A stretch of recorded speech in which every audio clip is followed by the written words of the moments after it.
to join us, and please seated. And because of the tight schedule of many guests of us, in particular Chairman Ban, and then we will start a little bit earlier than scheduled. Please, those who are still walking around, please be really seated. So, with your permission, I will kick off the session. Well, Your Excellency Chairman Ban Ki-moon, honorable guest of speakers, and dear friends, ladies and gentlemen, a big and a warm welcome to all of you to join us, and my special thanks goes to Chairman Ban for being with us, and also for the guest speakers to join us today. You may wonder why we are having this meeting. Actually, it was based on the understanding between Chairman Ban Ki-moon and President Tokayev when President Tokayev was participating in the annual conference of the Boao Forum 2024, and then they decided to have a meeting, a closer collaboration between the forum of Astana and also the Boao Forum for Asia. We know that this year's general theme for the Astana Forum is connecting minds and also shaping the future. So on that basis, we choose to have connectivity and to unleash the potentials of connectivity as our theme for this afternoon's discussion. And I don't want to take too much time elaborating on how important this theme and this discussion is. I'm sure, having heard the opening keynote speech from Chairman Ban Ki-moon, and then you will understand that better. Now it's my privilege and my honor to invite Chairman Ban Ki-moon to deliver his keynote speech. Chairman Ban, the floor is yours.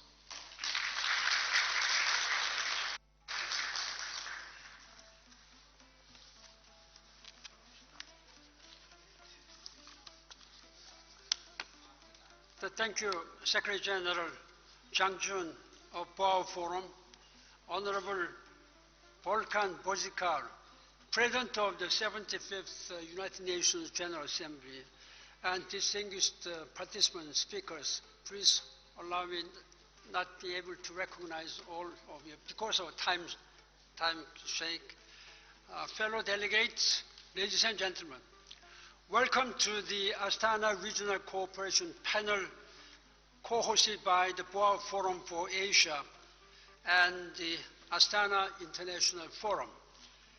Thank you for joining us in this timely and meaningful dialogue on regional connectivity, supply chain resilience, sustainable development, and brighter future shared by us all.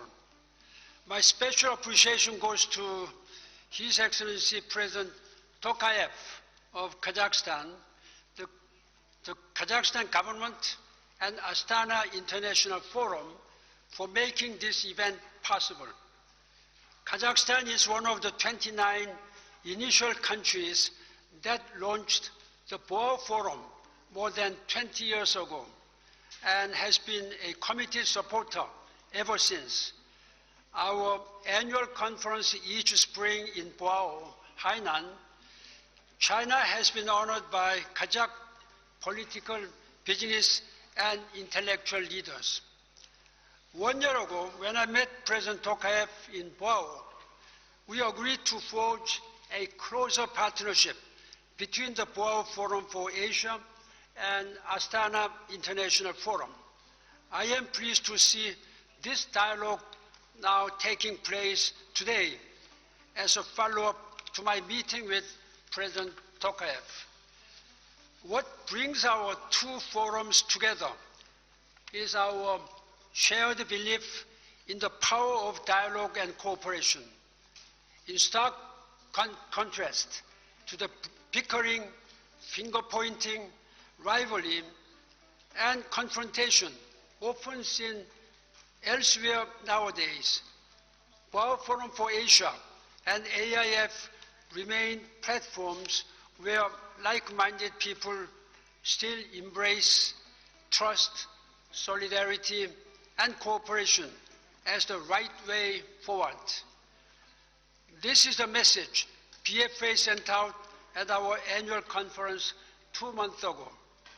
This is the call to action that brought us to AIF here today. International cooperation is vital. Our world is so interdependent, interconnected, and intertwined. Our challenges are so diverse, complex, and transnational. Going it alone will not work. Attempts to divide, decouple, or deglobalize lead us nowhere. Just 8 months ago, at the UN Summit of the Futures, world leaders gathered and reaffirmed and recommitted to multilateralism and international cooperation as the only viable approach to 21st century challenges. The consensus was resounding and overwhelming. I was there during that meeting. People in this region, and indeed in this room, wholeheartedly agree and are taking concrete actions. Connectivity and supply chain stability, the very topics of our discussion today, stand out. They serve as two key initiatives that brings countries together and closer to their development goals. As the twin engines of globalization, regional integration, and the free flow of goods, services, capital, and people, as the bond of global solidarity, a bridge of international cooperation, and stepping stones toward sustained peace and sustainable prosperity. This is particularly true in an increasingly divided world and increasingly fragmented global economy. Connectivity and global supply chains bear the brunt of a successive barrage of crises, viruses, extreme weather, conflict, black swans, and other unknowns. Among them, geopolitics, ideology, and the weaponization of national security stand out as the most disruptive factors and primary concerns. As we are now speaking, the world is being overshadowed by a simmering global trade war, unseen in scale and severity since the Great Depression. The imposition of tariffs has gone far beyond the common sense and good judgment. Business and consumer confidence has plummeted drastically, with potentially dire consequences for trade, investment, the global supply, the world economy, and the international economic order at large. The majority of countries and leaders, however, are still firmly behind multilateralism, free trade, and globalization, and an open world economy. That's a good sign, but that's not enough. In our part of the world, Asia, significant progress has been made in regional connectivity and supply chain cooperation through the Belt and Road Initiative, BRI, the RCEP, the Regional Comprehensive Economics. ASEAN plus 6 countries are members of this RCEP. The CPIPP, Comprehensive and Progressive Agreement for Trans-Pacific Pacific. 11 countries are member states to this CPTPP, and other RTAs, Regional Trade Agreement, and bilateral FTAs. There are many, many very effective regional cooperative organizations. If we use effectively, then we can address all different difficult issues. Ladies and gentlemen, public and private funds are mobilized to build and connect roads, railways, and pipelines across the border, what we call hard connectivity. Regulators and industry groups work together to harmonize rules and standards behind the border, ensuring soft connectivity. Digital connectivity and e-commerce platforms are unleashing new potentials by empowering trade and investment with greater efficiency, ease, resilience, and stability. The best response to multilateralism, protectionism, and, not multilateralism, unilateralism, that's the opposite.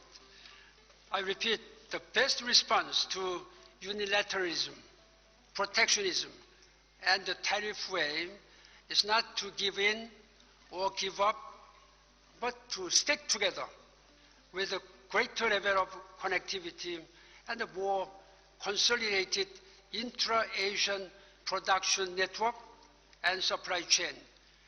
This is exactly what Asia is doing. We are encouraged by the rapid progress in regional cooperation. Leaders of China, Japan, and Korea have agreed to reopen talks on trilateral FTAs as soon as possible. RCEP, RCEP, the world's single largest FTA, is expected to expand, deepen, and upgrade after 3 years of successful operation. At our annual conference 2 months ago, I heard people again talk about reviving the APEC and the APEC way on Asia-Pacific FTA, building on the momentum of RCEP and CPTPP remains a shared vision and aspiration for APEC member economies. I believe that closer regional cooperation will benefit us all and provide greater strength in coping with today's challenges. Ladies and gentlemen, here in Kazakhstan, robust connectivity has transformed a landlocked country into a key transit hub, truly a global crossroads connecting Europe and Asia. The Middle Corridor, the North-South Corridor, and the Trans-Caspian Transportation Network, together with the Belt and Road Initiative, present the country a great opportunities to unlock regional economic potential and strength collaboration with its Asian and European neighbors. Connectivity is also about connecting people and connecting minds. This is where forums such as the Boao Forum for Asia and the Astana International Forum play a vital role. I'm very pleased to see so many brilliant people and minds gathered here in Astana and at the panel today to build consensus, trust, confidence, and our shared future. I look forward to benefiting from your vision and wisdom, and I wish this dialogue a great success. Thank you.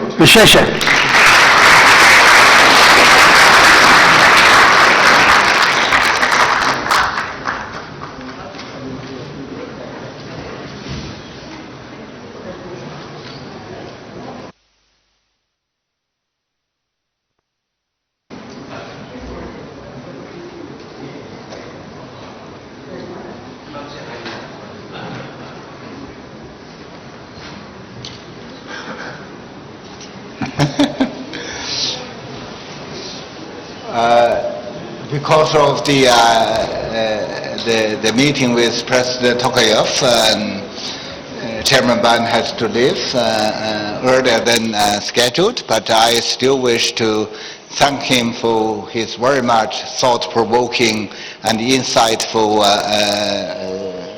keynote speech. And Chairman Ban shared with us the common challenges we are facing, and also the importance of regional cooperation in maintaining the entirety of the world economy, in promoting the diversification of supply chain, and also in exploring new dynamics and new driving forces for both our regional economy and also the world economy. He has also laid out a general picture about in what way we should further enhance our cooperation. That's very much meaningful to our discussions. Indeed, today's world is faced with many, many challenges, and in my discussions with scholars, they tend to tell me that in their belief, the only certainty in today's world is uncertainty.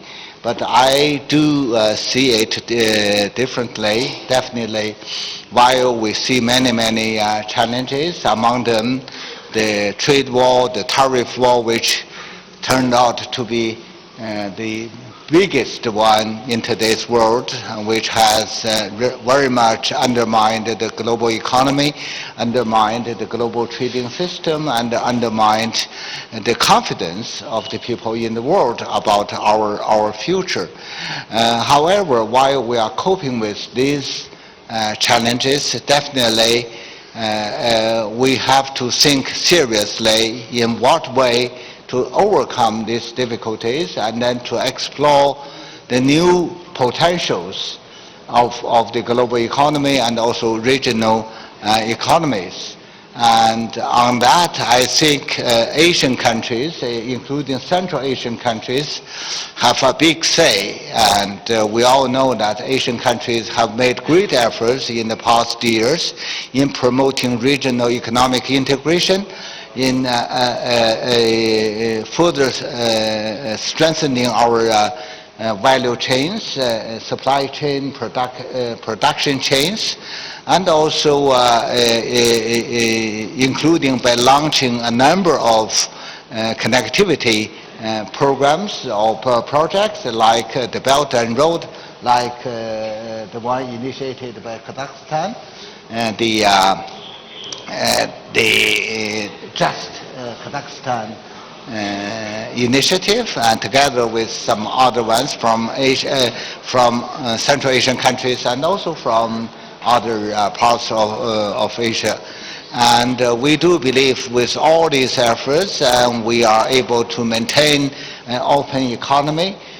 We can really further stabilize our regional supply chain, and we can really make our regional economy much resilient, like what we have heard from this morning's opening remarks. And for many times the word resilience has been mentioned. We do hope that resilience calls for stronger cooperation, and we should also understand that in today's world we should also make more efforts making sure that our cooperation is mutually beneficial, and we can really achieve a win-win result, and like what has indicated in the forum's theme, and to have to shape a shared future for all of us.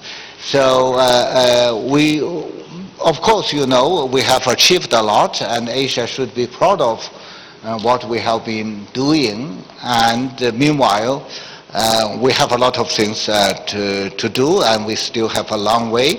We have to remain committed in multilateralism. That's what we have heard a lot in coping with today's global challenges. We have to try to keep our economies open, only by further opening our economies, we can really address better the challenges we are facing.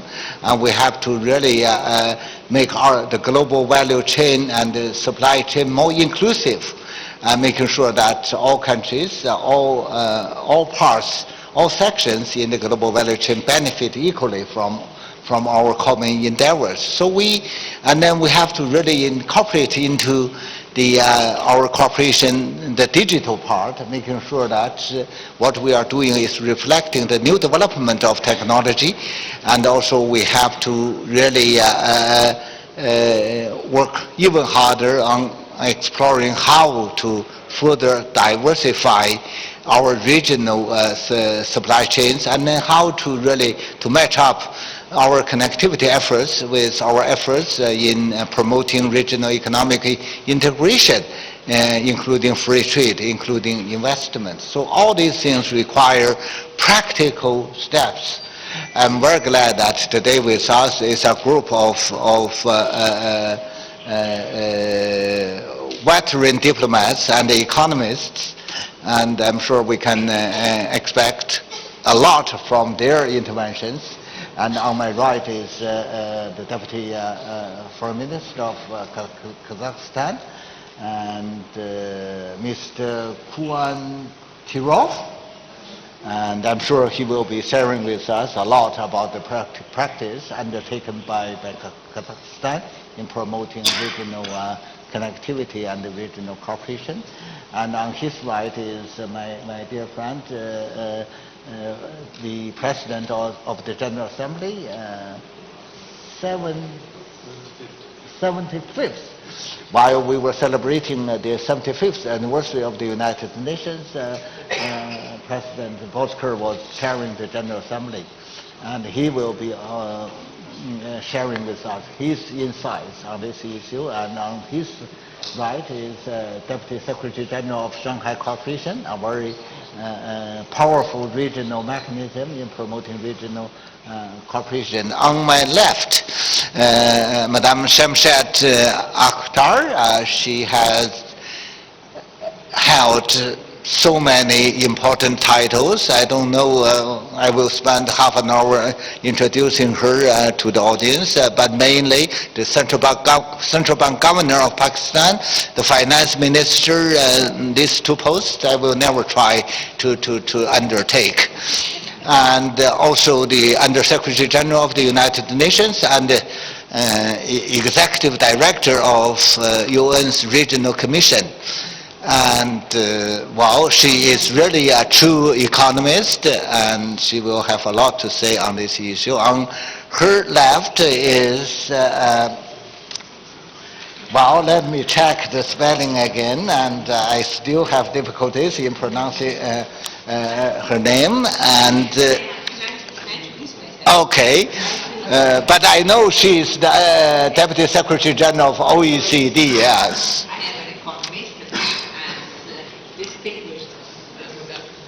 John. Thank you. So, I am Fabrizia Pecorena, Deputy Secretary General at the OECD. I am an economist. Okay. I'm an academic originally, okay. Not as distinguished as my fellow panelists on my right. And I'll be happy, to share with you our work with on connectivity with the Central Asia.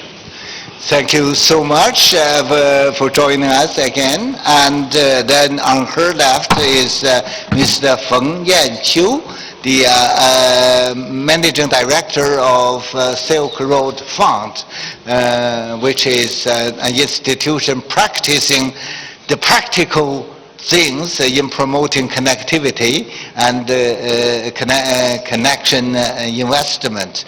So we do have a lot to expect from this group of guest speakers. I will practice like this. First, I will give 4 to 5 minutes to each of the panelists, and then to let them to have the chance to have some general presentation on their views on this issue. And then after that, I will pick up a few questions from what I have heard from the presentations, and then to invite the panelists to have a little bit further discussions on this mainly relatively practical issues.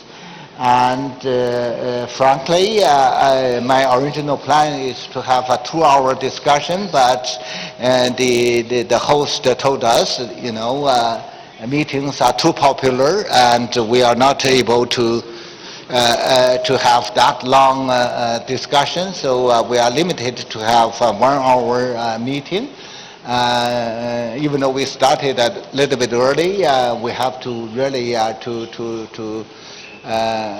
to be as brief as possible. And after the discussions, I will pick up some questions if possible, and then we will have some summaries, and then we finish today's job, and then we start our dinner.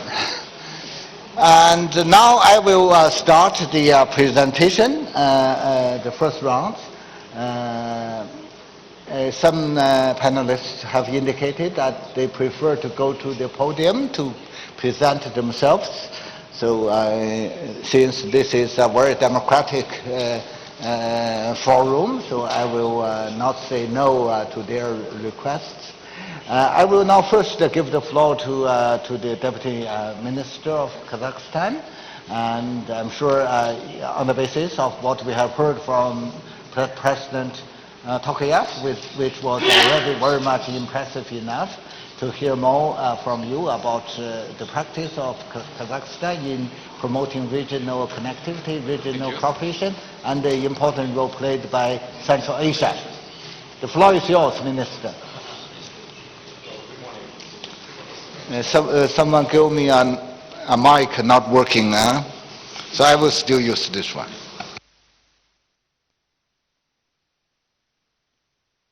Distinguished participants, colleagues, and friends. Okay, is it working now? Yeah. Well, good afternoon. It's an honor to join you at Astana International Forum, and let me extend my sincere greetings to Mr. Ban Ki-moon, who has given a speech, and all the fellow panelists and everyone who is presented in this hall. Well, I will start with some evident things that Kazakhstan is located at the heart of Eurasia, with strategic access to some of the world's largest and fastest growing markets, and our geography has always shaped our role as a bridge between continents, cultures, and economies.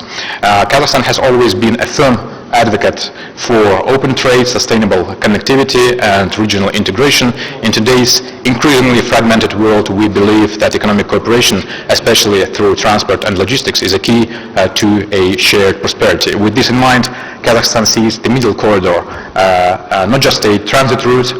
If we talk about the alternative routes and in general the transit potential, now the main key point is the middle corridor, or the Trans-Caspian multimodal corridor, which is not only a transit route but also a strategic investment in the future of Eurasian connectivity, one that offers resilience, diversification, and opportunity for all stakeholders. Ladies and gentlemen, so the Trans-Caspian International Transport Route is no longer just a concept. It has become one of the key... Let me add one nuclear weapon. Okay. It has become one of the key arteries of Eurasian logistics, linking China with Europe through Kazakhstan, the Caspian Sea, the South Caucasus, and onward to Turkey. And our country plays a central role in this multimodal route. We provide over 3,500 kilometers of core railway infrastructure connecting the Chinese border to the east of Caspian port in the west. From there, goods continue via maritime and rail connections across the South Caucasus onto the European markets. The middle corridor offers a viable, secure, and geopolitically balanced alternative to traditional northern routes. Its importance has grown substantially in recent years amid shifting trade patterns, new geopolitical realities, and the global demand for resilient supply chains. In Kazakhstan, the development of this route is not just a short-term response, but a strategic priority, and our government views the corridor as a long-term investment into regional integration, trade diversification, and economic resilience. In 2024, total cargo volume transported via the middle corridor rose by 60% compared to 2023, reaching approximately 4.5 million tons, with a target of hitting 10 million tons in a couple of years. This sharp growth confirms the rising importance and competitiveness of the route in global supply chains. Let me share a recent example. In March 2024, a container block train departed from Xi'an, China, and arrived in Azerbaijan's Absheron Peninsula via Kazakhstan and the port of Baku in just 11 days, and notably the train crossed the entire country of Kazakhstan in only 3 days. To put this into context, during the peak of congestion in summer 2022, similar shipments could take up to 53 days if they were going through other routes, and this demonstrates the efficiency of the Trans-Caspian corridor when supported by coordinated infrastructure and operations. And looking ahead, Kazakhstan aims to link the middle corridor with trans-European transport networks and reduce overall transit time to as little as 10 days. And to realize the full potential of the corridor, we are undertaking a comprehensive program of infrastructure modernization across the entire route, from rail to port capacity to customs and digital integration. Between 2023 and 2027, Kazakhstan is investing over $35 billion into transport and logistics infrastructure. This includes more than 1,300 infrastructure projects, many of which directly strengthen the middle corridor. Among our priorities are the construction of a new railway line Darbaza-Maktaral, which will improve the connectivity to southern transit routes and reduce the load on existing corridors. Modernization of the Dostik-Mointy railway section to increase the capacity at the eastern gate. Expansion of port infrastructure on the Caspian Sea, including the construction of new terminals and berths, and the launch of dry ports at Khorgos, which has already become a key node on the China-Europe axis. In addition, Kazakhstan is modernizing rolling stock, container terminals, and logistics hubs to increase throughput and ensure seamless multimodal operations. This is not just about physical infrastructure, and we're also investing in digital solutions such as the National Digital Investment Platform, customs integration, and smart logistics to reduce time, cost, and paperwork for cargo moving across borders, as well as an industrial hub generating added value and jobs along the corridor. So the Caspian Sea is the central maritime link of the middle corridor, connecting Kazakhstan with Azerbaijan, Georgia, Turkey, and beyond, and strengthening this segment is critical for seamless east-west transit. We also have, of course, bottlenecks, and to address them and accommodate growing cargo volumes, Kazakhstan is undertaking a comprehensive modernization of its port infrastructure. For example, we're doing dredging works in the ports of Aktau and Kurik to increase depth and allow for larger vessels, boosting overall handling capacity. Construction of a container hub at the port of Aktau, developed in cooperation with Abu Dhabi Ports Group. Once completed, it will significantly enhance our ability to process containerized cargo across the Caspian. Development of new multi-purpose and oil transshipment terminals to increase port diversification and resilience. Expansion of ferry and ro-ro terminals supporting efficient vehicle and trailer movement. Continued improvement of digital port operations aiming to reduce turnaround time and eliminate manual bottlenecks.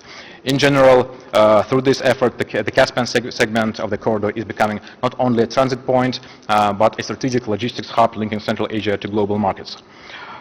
As a founding member, Kazakhstan works closely with other corridor states and operators to streamline procedures, harmonize tariffs, and ensure synchronized development. We're working on integrated tariff solutions, on digitalization of transit documentation, enhanced customs integration, and active cooperation with international organizations like the World Bank, EBRD, and UN SCAP. So, dear ladies and gentlemen, apart from the transit role, it's a catalyst for economic development, of course, across the region, and we have developed special economic and industrial zone along the middle corridor, including Khorgos Eastern Gate and special economic zones Aktau Seaport, offering ready infrastructure, tax incentives, and simplified customs. For example, we have the industrial zones in Almaty, Atarau, Shymkent, and Kostanay regions, which are connected to the Trans-Caspian corridor, support process processing, packaging, warehousing and assembly, ideal for export manufacturing and distribution. And moreover, we are actively promoting joint ventures and contract manufacturing within these hubs, particularly in areas like agri-food, petrochemicals, light manufacturing and green energy components. What I would like to conclude with is that we are committed to transforming the Middle Corridor into a strategic, reliable and future-ready trade route connecting Asia to Europe, and we have already made substantial progress. But the potential of the Middle Corridor cannot only be fully realized through partnerships between governments, businesses, financial institutions and logistics operators. So we invite our partners from around the world to join us in shaping the next phase of this route, to co-invest in infrastructure, to establish logistics and manufacturing bases across our country and beyond, to collaborate on technology, innovation and digital logistics, and to collectively ensure that this corridor remains open, efficient and inclusive. Kazakhstan stands ready with the political will, institutional support and strategic location to be your reliable partner in unlocking the full promise of the Eurasian connectivity and in general developing the transit potential of our country, of our neighboring countries and in general all the region. Thank you.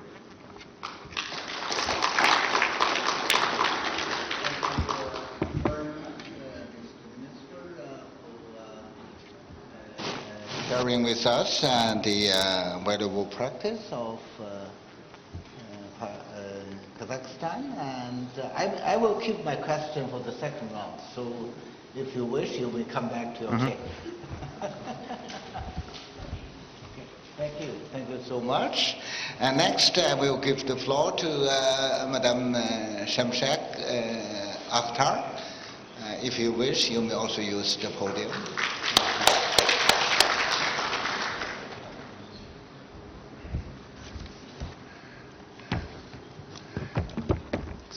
So, Honorable Secretary General of Boao Forum, it's always a pleasure to be sharing with you different panels and remarks. I'm going to blow up the Kazakhstan story to Asia. Asia, as you know, has long-standing and phenomenal contribution to fostering global and regional connectivity. It's unparalleled in the history. Over the past decades, Asia's role in promoting connectivity has promoted broad-based collaboration and shared prosperity. Given the scale and sustainability of prosperity of connectivity, Asia has been the engine of growth, trade, and investment driven. Dynamism of Asia has been fostered by regional and global integration, leveraging the region's rich resources and diversity. Enhancement of productivity in Asia has fueled trade, investment, and cross-border flows, and capital pool from within the region as well. FDI inflows in Asia has surpassed other regions such as EU plus UK, Africa, Latin America. Asia is second to the EU plus UK in trade in goods and services. Asia's gains have delivered prosperity, improved living standards, and reduced poverty, albeit uneven sub-regional development as well as persisting inherent risks, vulnerabilities, and inequalities which are going to be addressed over the period. Now, let me talk a little bit, very briefly, notably, Central Asia and South Asia sub-regions. These are challenged by underdeveloped infrastructure and smaller and similar markets and products. They have recorded the lowest integration indexes with its, of course, attendant risks. Let me touch on 5 points, areas briefly, critical for enhancement of regional connectivity. First, I'll touch on the trade agreement storyline with some data. Over the decades, connectivity has spurred trade liberalization driven by bilateral and regional preferential trade agreements, for short PTAs. World Bank reveals that intra-Asian agreements have risen to 77 by 2023 relative to 4 in 1990. The effectiveness of PTAs has been, however, constrained by overlapping PTAs given associated compliance and administrative cost associated with these PTAs. Also, PTAs often offer shallow commitments in critical market access provisions. Hence, uneven progress across the sub-region in the use of PTAs has impacted terms of trade, openness to FDI, and advancements in financial markets. PTAs specific to industries end up reinforcing sector specialization, limiting scope for broadening trade across diverse industries.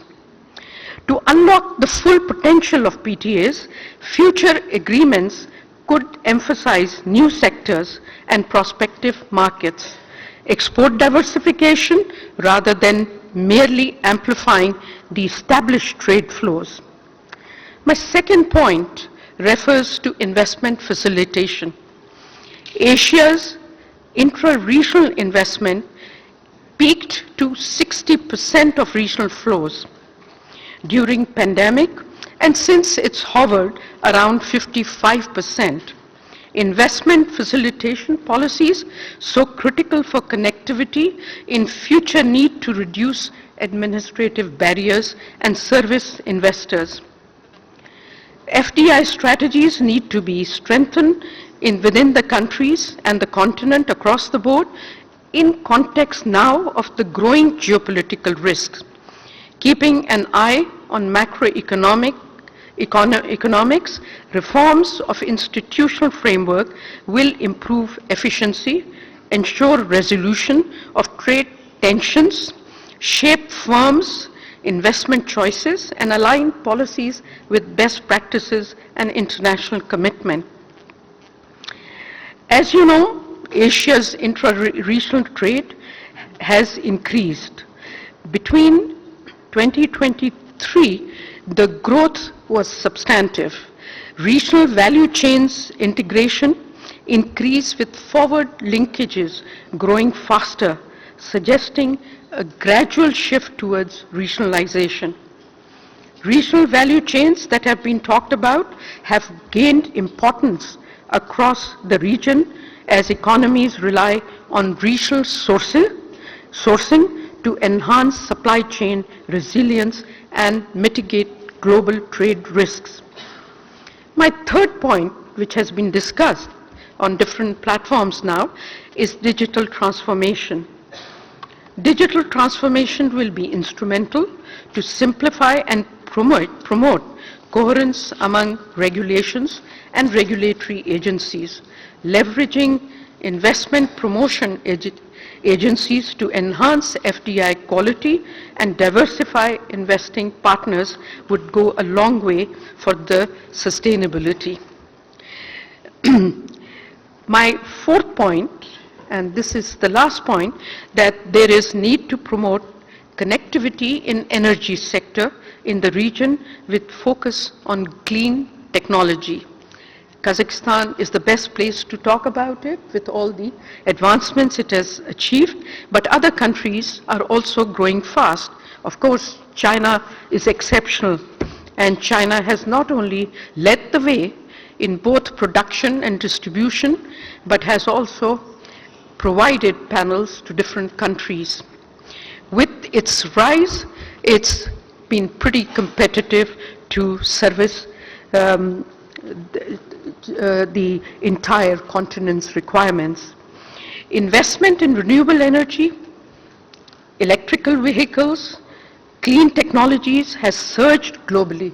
Decarbonization has resulted in diversification of the energy matrix. improve affordability, has made investments in solar, wind, green hydrogen, and battery storage increasingly attractive, and the region is attracting foreign investors to invest in green sectors.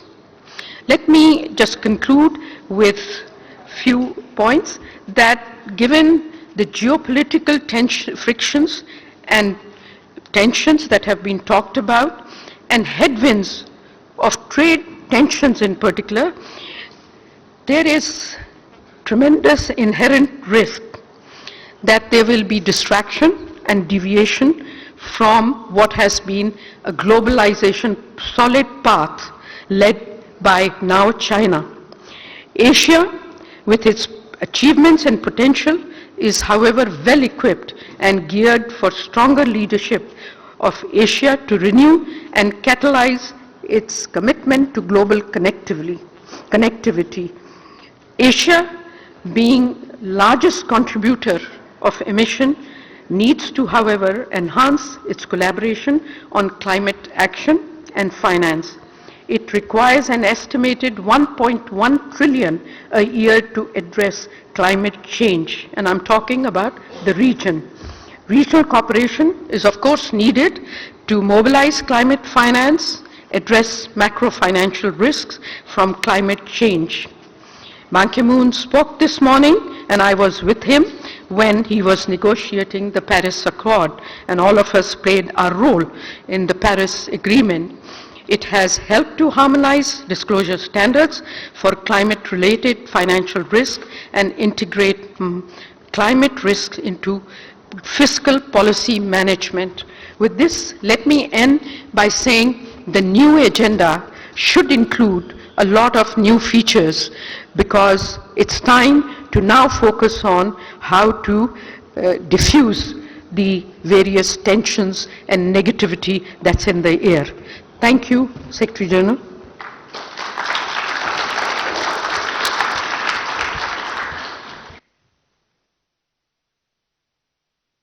Thank you so much, Madam Akhtar, for sharing with us the general situation in Asia concerning connectivity and the regional cooperation in this regard, and also your analysis on the role played concerning investment, concerning digital connectivity, concerning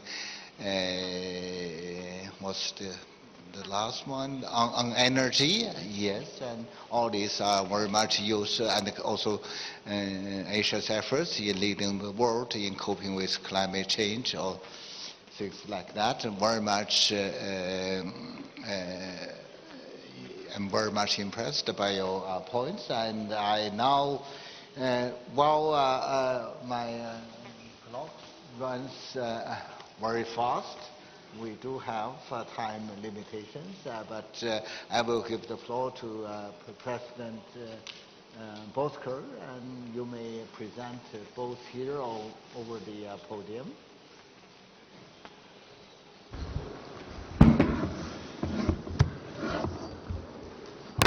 The microphone is always surprised when I come to the floor, because I'm abnormal, it's for normal people. It's an honor for me to. It's an honor for me to be with you today, and I must start by thanking the President of Kazakhstan and the Kazakh government for hosting us and giving us great hospitality, and also organizing this very timely and important meeting. The issue we are talking about is enhancing regional connectivity and unleashing development potentials. In an interconnected world, no nation or region has the thrive in isolation. Unfortunately, we see a trend towards isolation or changing the polar system created after the Second World War. But I think by breaking down barriers and building bridges, both literal and figurative, we can unlock unprecedented opportunities for growth, innovation, and collective progress. Let me first start with the importance of connectivity. It has been mentioned wisely by the speakers before me. But connectivity is more than just roads and railways. It is about linking economies, cultures, and aspirations. When regions are well connected, first of all, trade flourishes. When trade flourishes, it will reduce costs and expanding markets. If regions are well connected, then investments will start flowing. And that will create jobs and boost industries. It will, of course, need people connected and fostering understanding and collaboration. And, of course, if regions are interconnected, then innovation accelerates as ideas and technologies spread faster. From the ancient Silk Road to today's digital highways, history has shown that connectivity drives civilizations forward. Now we must harness this power for a more inclusive and sustainable future. Let me now turn on the key strategies for regional connectivity. To realize this vision, we must focus on 4 pillars of action. One is the infrastructure for integration. We must invest in modern transport networks, highways, railways, ports and airports to ensure seamless movement of goods and people. But digital infrastructure is equally vital, expanding broadband access and smart technologies to bridge the digital divide. In addition, energy connectivity through cross-border grids and renewable projects will power our economies sustainably. The second pillar is trade and investment as engines of growth. And we must starting by cutting red tape, harmonize regulations, and create special economic zones to attract global investors. Regional trade agreements must be strengthened to open new markets and foster economic resilience. Third pillar will be people-centered development. In this context, of course, very important is the easier visa policies. And enhanced mobility will allow talent, tourists, and students to move freely, enriching our societies. Visa is one of the evils of today. I come from a country which is fighting to get visas from Europe or the United States, and having customs union with European Union, having 150 billion euros of trade every year, we are still facing a situation where people wait sometimes for months and get a 10 days visa. Students can be blocked, and now the announcement by the United States to stop or slow down the student visas is not good for our future. So we must find a way to handle this. Of course, we must invest in education and skills development, ensuring our workforce is ready for the jobs of tomorrow. Education is key to anything. Without education, we can't move to the next steps. It's out of question. The fourth pillar is sustainability and resilience. Growth must be green. We must prioritize clean energy, eco-friendly transport, and climate-resilient infrastructure. Together, we can build systems that withstand shocks, from economic crisis to natural disasters. So, what action can we take is the question. The task ahead is immense, but so is the opportunity. Every problem has a solution. Every difficulty has, of course, sometimes creates an opportunity. This is not just about building roads, it's about building futures. And it requires, first of all, strong political will to prioritize long-term gains over short-term challenges. Public-private partnerships mobilizing resources and expertise. regional cooperation, because borders should not be barriers, but gateways to shared success. We must draw inspirations from successful examples like the ASEAN Connectivity Master Plan, or the African Continental Free Trade Area, or the EU's Trans-European networks, or many other projects which has been mentioned name by name by Madame and the Secretary General previously. So to end my words, let me point that the path to prosperity is a connected one. By enhancing regional connectivity, we are not just laying down tracks or cables, we are laying the foundation for peace, progress, and shared prosperity. We should move forward with courage, collaboration, and conviction. I think together we can turn our vision into reality and ensure that no community is left behind in the journey toward a brighter future. Thank you so much.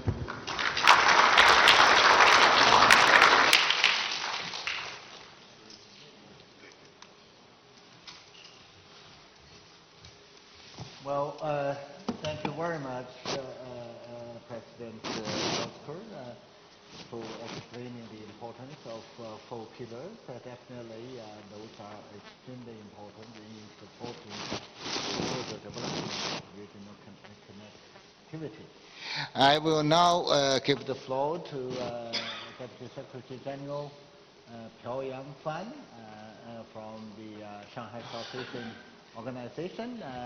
She will speak Russian. I will give you 2 seconds to put on your earphone, and if you don't have an earphone, you have to understand Russian.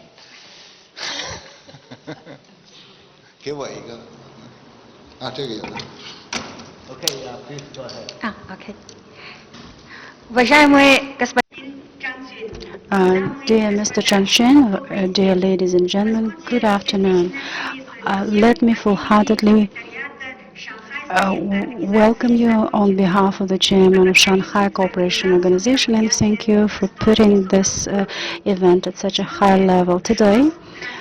SCO has been transformed into transnational organizations, taking into account the extension of SCO to include the Partners Dialogue. It covers the regions of Europe, Asia, Middle East, and Africa. In modern conditions, the role of Shanghai Cooperation Organization is getting more and more essential. The choice made by the member states in the beginning of the 21st century in regards to the establishing the organization became a wonderful example of friendly relationships. And so far, the SCO is the evidence of the power and resilience of Shanghai spirit that includes the principles of mutual trust, mutual benefits, equality, mutual consultations, respect to cultures, and aspiration for conjoint development. From year to year, the importance of SCO keeps developing. The member states strive to reinforce their cooperation, which is very essential, taking into account the global challenges and stability worldwide currently. One of the major objectives for SCO is finding the solutions for multilateral activities to implement conjoint initiatives and projects. SCO includes all areas that are important for member states. We've been actively engaged in political, trade, R&D, transportation, cultural, and other areas. For instance, we've been making efforts to sustain peace, safety, and security in the region,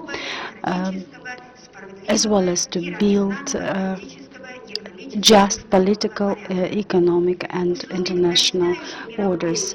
Taking into account the geopolitical tension, and multilateral protectionism means that brings the risks of trade crisis. SCO reiterates a need to ensure regional and economic cooperation. And I would like to mention that the declaration that was adopted as a result of the conference for heads of the member states in Astana, the SCO member states have announced the year of 2025 as the year for sustainable development. And we have plans on sustainable development up to 2030, as well as to have inclusive economic collaboration. A transfer to free movement of capital, commodities and services is one of the fundamental principles for economic cooperation under the framework of Shanghai Cooperation Organization. For instance, cooperation in transportation allows us to optimize logistics networks and make the commodities more accessible for the clients. The interaction of the member states within the framework of special working group for customs cooperation in regards to developing legal framework and ensuring capacity building to include intellectual rights protection and risk management allows to increase the capacity at border checkpoints and ensure the continuous movement of commodities throughout the CO. In the current realia, it is more essential to reinforce connectivity in transport infrastructure, to implement conjoint projects on transit corridors. In this context, the intergovernmental agreement is being implemented in order to ensure enhanced conditions for international transportation, to reinforce the transportation connectivity aimed at harmonizing the procedures, as well as to reinforce the vehicle transportation within SCO. Moreover, we have a new mechanism aimed at developing transport and logistics related potential in maritime and logistics hubs. Development. It's necessary to mention that within SCO we have repeatedly mentioning about the role of WTO, and the member states keep being adherent to seeking for compliance with WTO requirements. Our actions have to be founded on just, inclusive and transparent multilateral trade system. Dear colleagues, SCO is one of the mechanisms enabling the member states to promote further endeavors in order to ensure sustainable development and connectivity in Asia and beyond the region. We will keep reinforcing our cooperation with other structures and the new fronts in order to ensure the strengthening of stability, economic cooperation and social development and in SCO countries. Thank you. Thank you very much, Deputy Secretary General Piao Yangfan, for your remarks, for your comments. And I will now give the floor to the Deputy Secretary General for OECD, Madame Fabrizia Lapi-Corella. You have the floor, Madame.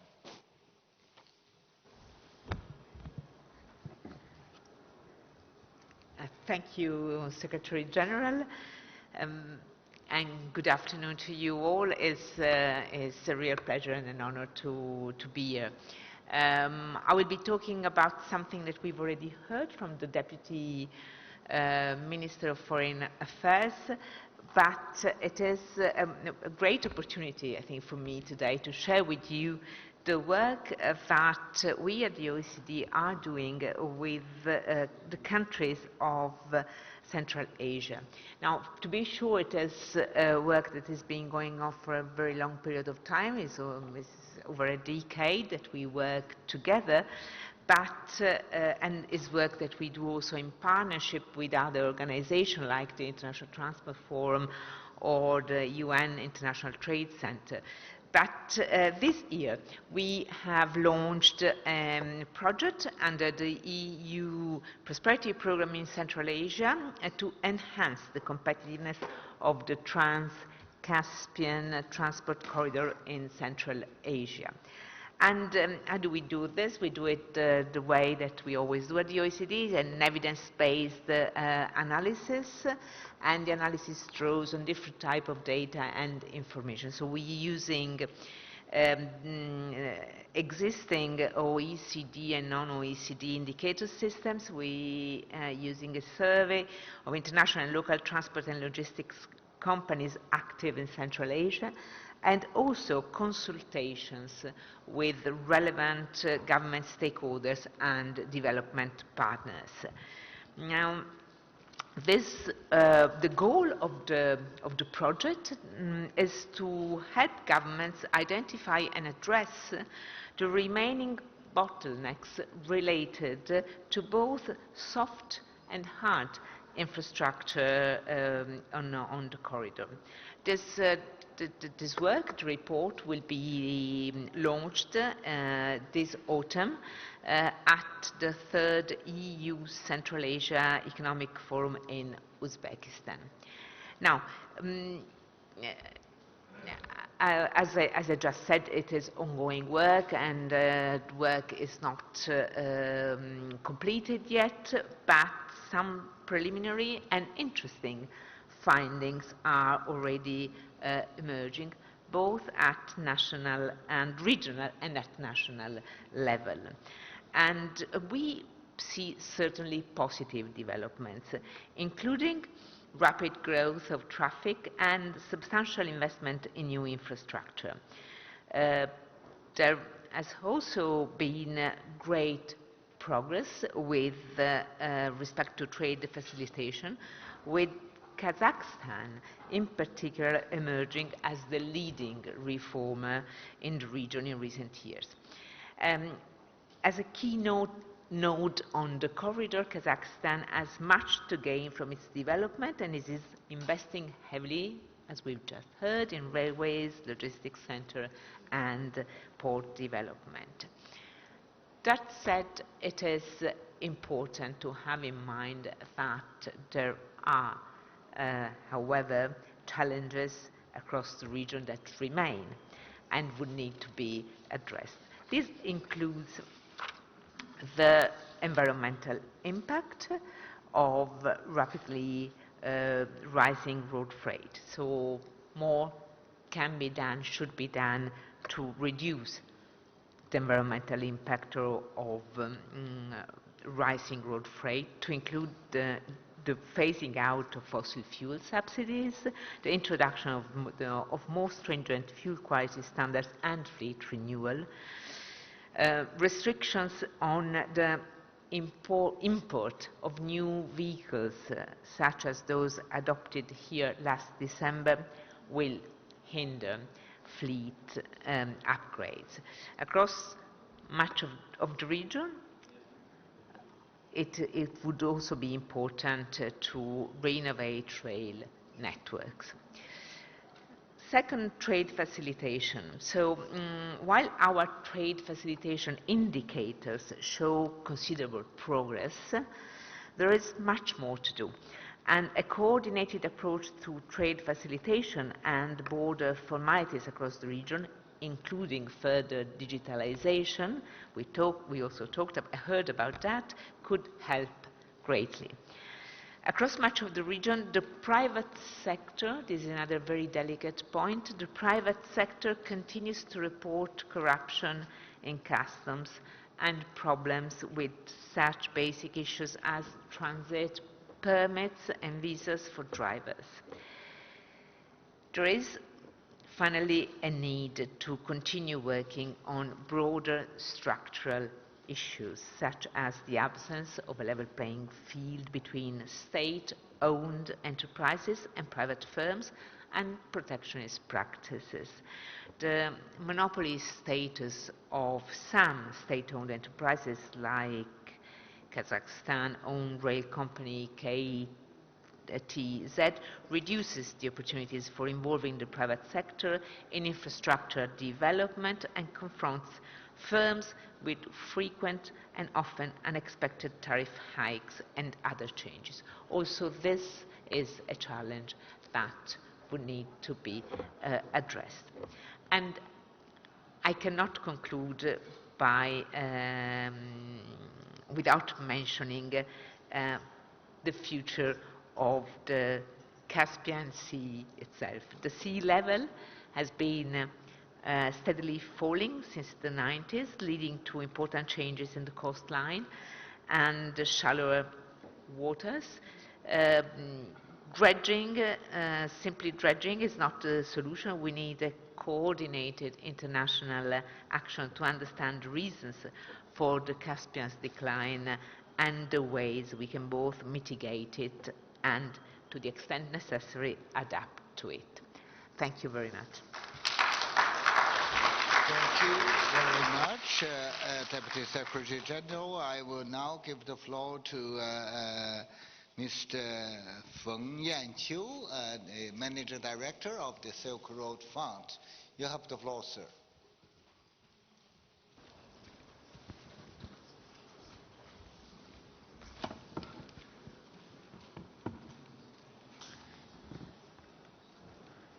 Honorable Secretary General Zhang, distinguished guests, ladies and gentlemen, good afternoon. It is a great honor to me to be invited as a speaker for this channel under AIF 2025. SRF, or Silk Road Fund, was established in 2014 as a medium to long-term equity investment institution in response to the Belt and Road Initiative, or BRI.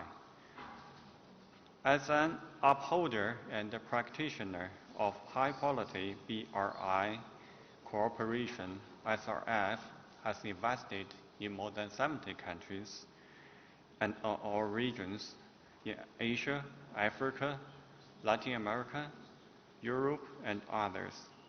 Our total commitment investment has reached $25.8 billion by the end of 2024. Based on our experience, I'd like to share some insights on further deepening connectivity and unleashing development potential now and in the future. First, leveraging equity investment as patient capital to facilitate economic development. SRF mainly engages in medium to long-term equity investment, which account for over 80% of our portfolio. By applying diverse financing tools together with other multilateral or international financial institutions, we channel funds into energy, infrastructure, and industrial manufacture projects in accordance with host countries' development strategies. It improves the capital structure of the investee projects and promotes long-term economic and social value creation. For example, the Carrot hydropower project in Pakistan, an exemplary energy project of the China-Pakistan Economic Corridor, delivers clean energy, alleviates power shortages, and supports local economic growth. Similarly, the Sir Diarrhea power plant in Uzbekistan helps alleviate the long-standing electricity shortages in Uzbekistan and ensures stable supply for local industries and households.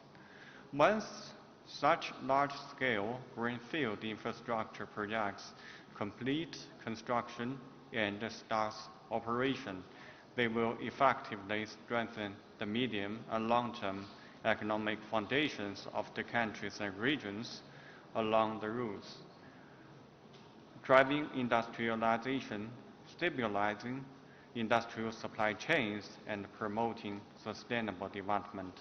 That is what the BRI stresses: build, foster, and share the future development of host countries. Second, advancing small yet smart projects.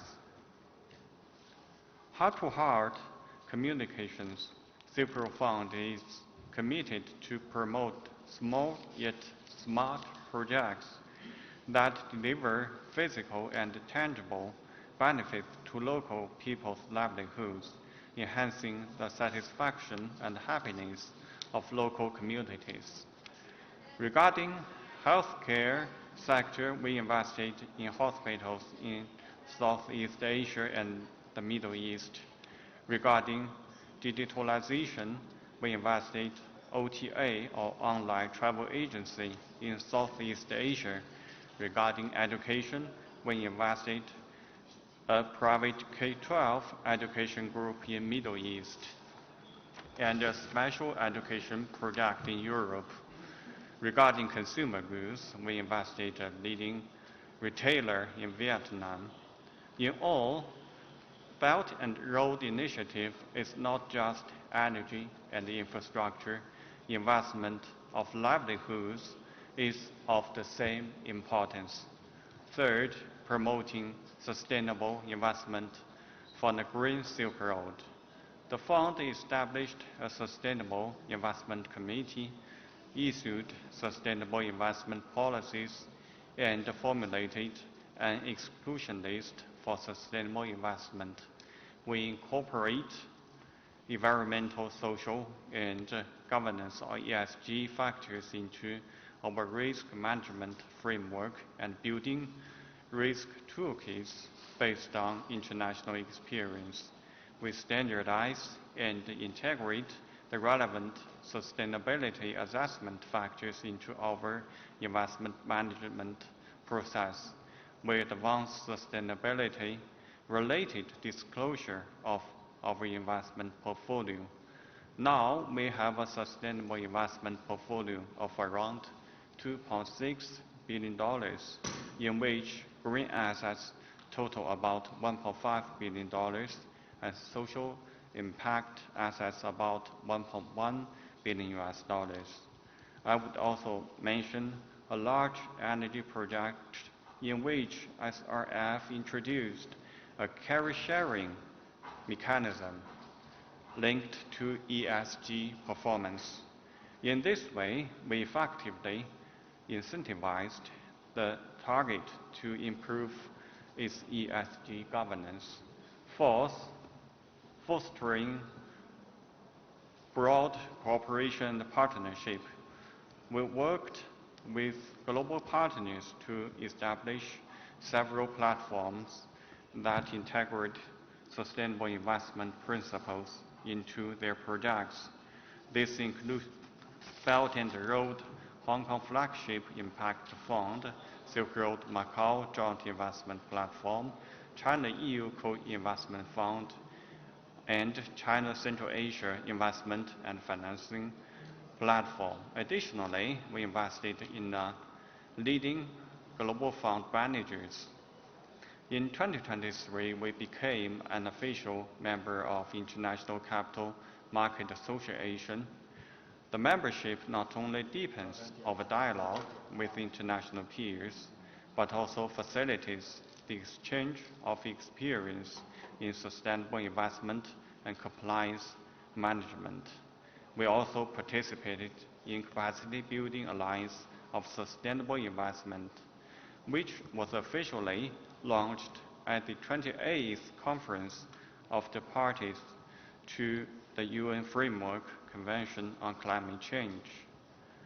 2025 marks the beginning of SRF's second decade, we look forward to deepening cooperation with all stakeholders, using financing to enhance connectivity, unlock new opportunities, create new momentum, and explore new frontiers for development. We aim to contribute to high-quality development. Thank you. Thank Mr. Feng for his presentation, and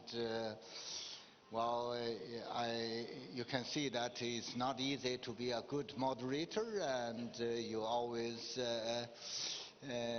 hear more concrete remarks, but you have no power to stop anyone at any point. But I thank the efforts made by the panelists in really presenting and laying out a more comprehensive picture about connectivity. I have only 4 or 5 minutes, but still I do not want to give up the second round.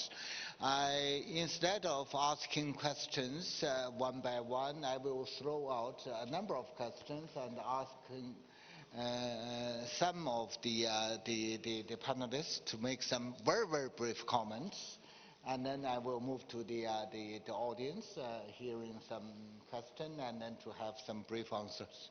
My first question is, from what we have heard from the audience, including the Vice Minister, that we have to do a lot in promoting hardware connectivity.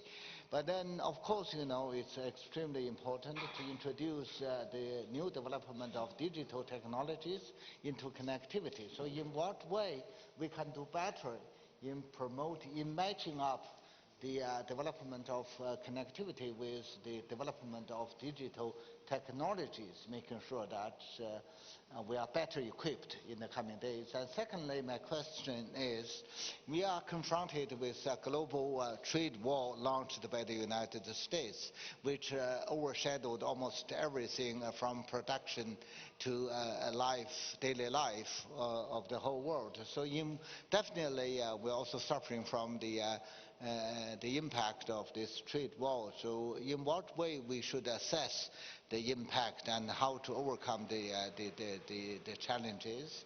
And third, in developing regional connectivity, definitely we are not simply to make our transportation faster than before. We are trying to make our economy better matched with the transformation of the world economy. So for that purpose, we need definitely to align better the efforts of connectivity with the better efforts for regional economic integration, including free trade agreements and free trade zones. So in what way we can better match up the two things? I will start from Shemshak. Lots of questions there. You can only pick up one. With 1 minute. 1 minute. Okay.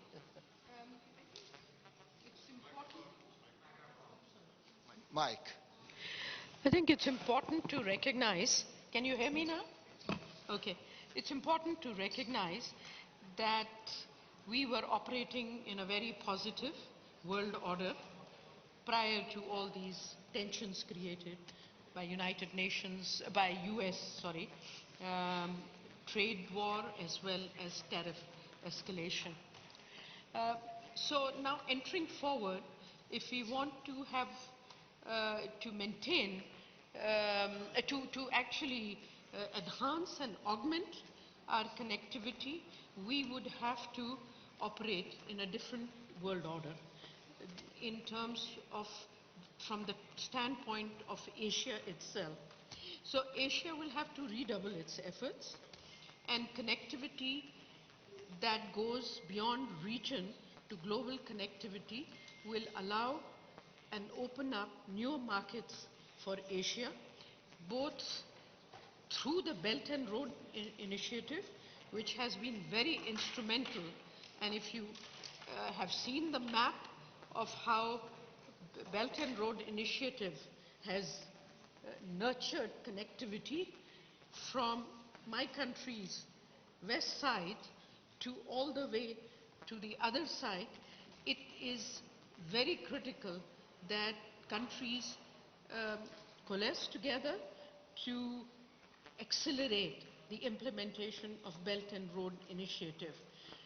Beyond that, I would just like to remind people that Asia has not just achieved this connectivity automatically. It's taken a lot of hard work and effort. And I can talk about my days in the UN and SCAP, where we actually worked pretty hard to develop the blueprint for the transport national highways, as well as other connectivity blueprints in terms of the rule books and all that. So that fostered sustainable connectivity, I would say, which is still serving us well.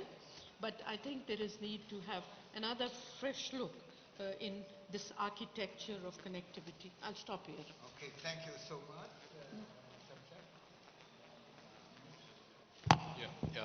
I will comment on digitalization. So Kazakhstan is actually involved in the Digital Silk Road program, so to say, because with all the cargo growing so fast and transiting through our territory, we have no other option than implementing AI and other digital instruments. So it's all intertwined. So we have a very good example of a robust Chinese development, especially in the AI and in digitalization in all spheres. So at the same time, we're also developing ourselves. And with the development in general of the e-gov services and everything, the customs, seamless cross-border movements, etc. So we are implementing new AI and IT technologies, AI instruments into the transit systems, and at the same time, this particular transit system is like in the defense industry. You have some additional technologies, additional inventions, so they will go into the civil. They will be used in civil purposes. So, and of course, with all of the growing of the AI technologies and all the IT technologies being used, so and also there is a growing risk of some cyber attacks. So we have to also have that cross-border. We have to have some coordinated cyber answers to these kind of things. But at the same time, of course, this digitalization in general realization implementation of the Digital Silk Road program will help all of the countries who are along the route, who are using these instruments, make a leapfrog in the economic development, because the better effect and more effective instruments we are using, the better effect will be for the economy and for the quality of both of movements, and I think of the quality of businesses and the quality of life of those people who are involved in these businesses. Thank you. Thank you, Minister. I really am running out of time, but we have one from audience question.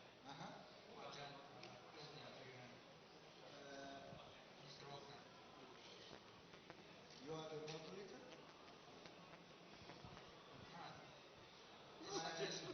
I'm picking up one question from the audience, and I don't know who will be asking questions. I know that Mr. Zhou, you have a little bit worry to make some comments, but very briefly.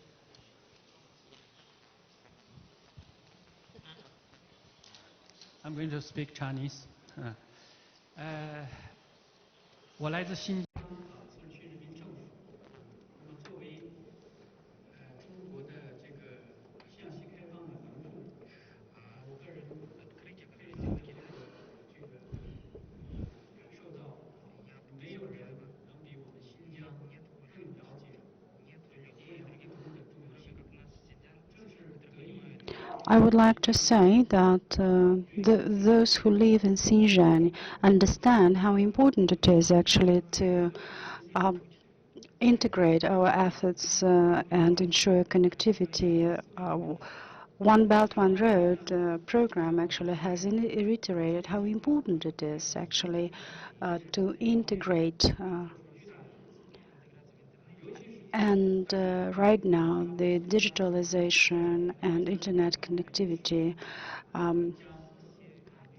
is the area of focus, and we have reinforced our investment fourfold.